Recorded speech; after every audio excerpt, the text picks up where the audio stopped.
Welcome to the next episode of Video Game Reviews. And this is episode number 33, and for this one, we are going to be reviewing Banjo-Kazooie for the Nintendo 64. And this game originally came out at the end of June 1998, so right before I turned 11 years old. And it's the beginning of the Banjo-Kazooie series. Now, story about this game. This was originally designed as an adventure game named Project Dream for the Super NES, but however, they later changed it for the N64. And here is how this game goes.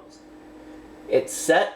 Banjo-Kazooie takes place in a spiral mountain, and follows the story of Banjo, who of course is a bear, and Kazooie, a bird.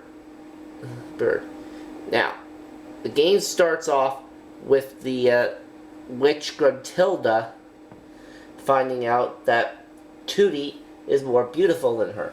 Tooty is Banjo's sister, by the way. Naturally, Gruntilda's jealous of this, so she makes a machine that can transfer a person's level of beauty to another, which she intends to use with Tooty.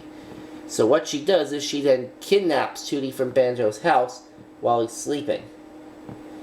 So, in response to this, Kazooie wakes up Banjo, and the two of them set off to try and save her. And then the two of them learn from their friend Bottles, who's the mole, that Tooty was captured by Gruntilda, and he suggests that they need some training, collect musical notes and jigsaw pieces to progress through Gruntilda's lair.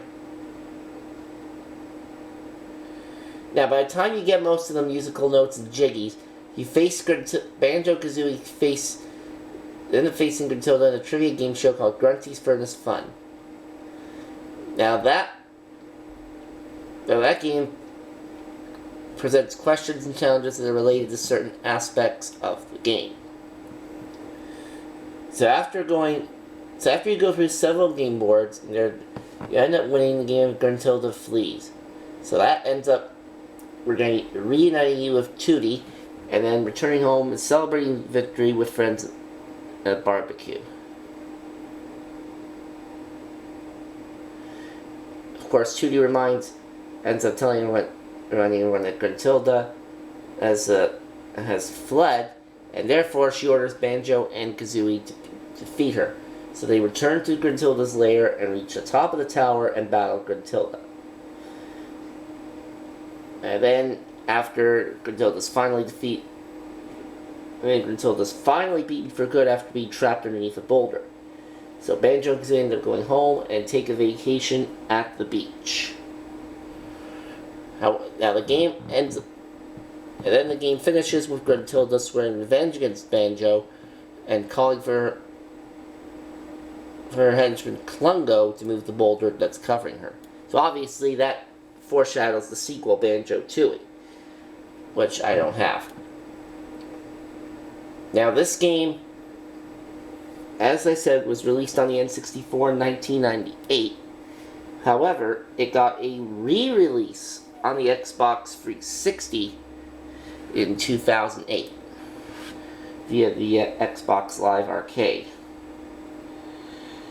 Now, I don't have this on Xbox 360, but the game is also part of the Rare Replay video game compilation, which was released earlier this year on the new Xbox One.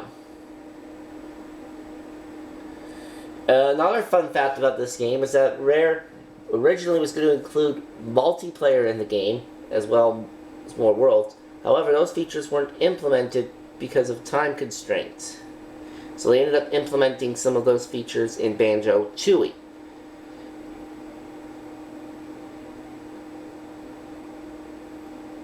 Now, the development of the game overall took 17 months to complete.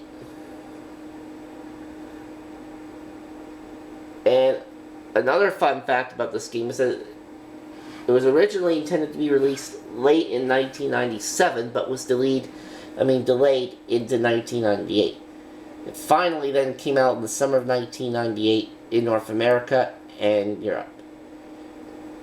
Actually, the release dates between North America and Europe were about 2.5 weeks apart, because Europe got it July 17th, 1998, whereas North America got it June 29th, 1998.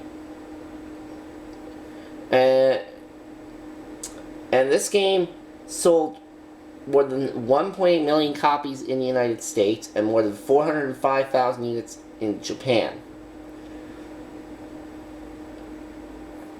So, yeah, it is a very good game. It's similar to Mario 64 in that it's a platformer, but it is a very good platformer, and in my opinion, I think,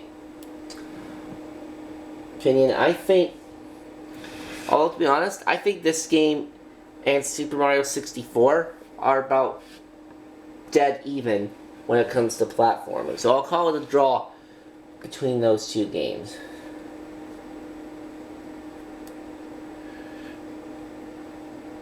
However, in terms of better story, that one, I think, I have to give the edge on that one to Super Mario 64. Even though that one was basically just a rehash. The story's basically just a rehash of previous Mario games with Bowser kidnapping the Princess Peach and yada yada yada and all that jazz. But anyway, this is a very good game for the Nintendo 64. If you do not have this game in your N64 collection, I would highly recommend that you get it. You will not be disappointed, believe me. So, on that note, I think that will just about wrap it up for this episode of Video Game Reviews. As for my own score for this game, well, it is a very good game. It is long, but it's very good. So I will give it a 9.5 out of 10. Alright. And in the next episode of Video Game Reviews, we are going to tackle Tetris Attack for the Super Nintendo. So please join me for that, and I will see you all next time.